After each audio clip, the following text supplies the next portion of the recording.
Hi, this is Nakia Calhoun, the CEO and founder of Apostolic Voice Magazine. I just wanted to share my story with you today to tell you about how Apostolic Voice Magazine got started.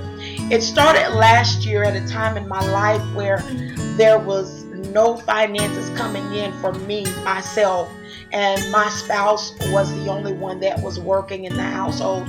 And I thought that I did not have anything to offer, did not know how ends were going to be met, because I did not know that there was such a place of creativity on the inside of me that would allow me to be able to do such a great assignment that was truly of God.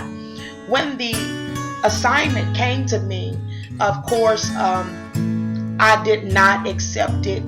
I did not want to believe that I was able to create such a magazine that would actually reach people, that would actually touch them right where they are.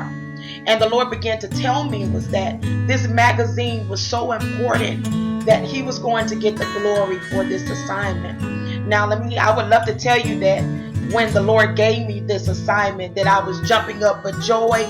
I was so happy about it, or I was so enthused at the moment that the call came, but I was not.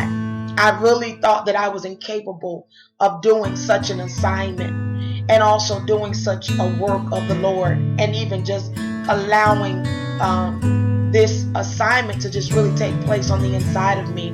So when the Lord began to really show me that I was capable of producing and making a magazine, and that I have creativity on the inside of me, I almost gave up at a point that I was so frustrated.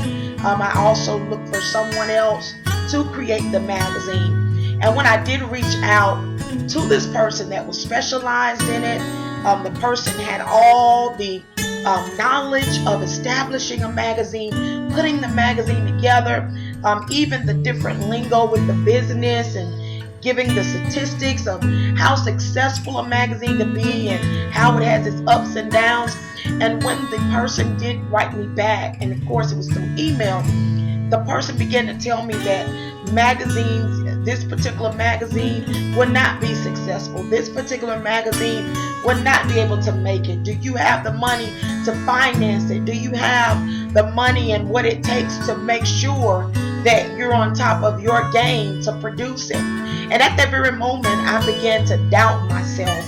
And I almost literally was in tears, about to cry, because the Lord had to bring back to me, I told you that you were the only one that was supposed to produce and create this magazine.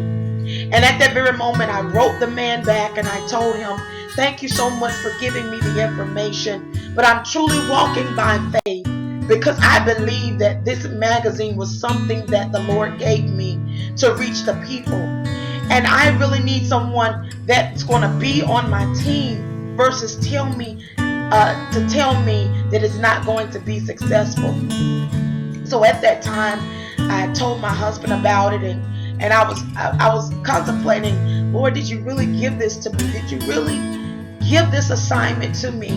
And of course, the Lord gave me comfort and also gave me confirmation through someone that I am called to do it. So I just want you to know right now, by that very moment, by me walking by faith, the Lord has truly been opening doors and truly have been fulfilling spaces in the magazine that I could ever imagine. People contacting me that I never had reached out to, getting the word out through social media, also just reaching out to different men and women of God to give their testimony, and also being a blessing to God's people. So I truly know that this is an assignment that was truly ordained by God, and I want you to know that it can happen to you. Just be encouraged. Never give up on your dream. Never give up on your vision. And when there's something on the inside of you, it has to work, and you can't give up. And thank you so much for tuning in and watching. I pray that this blessed you in some type of way, and that God gets the glory. Until next time, be blessed.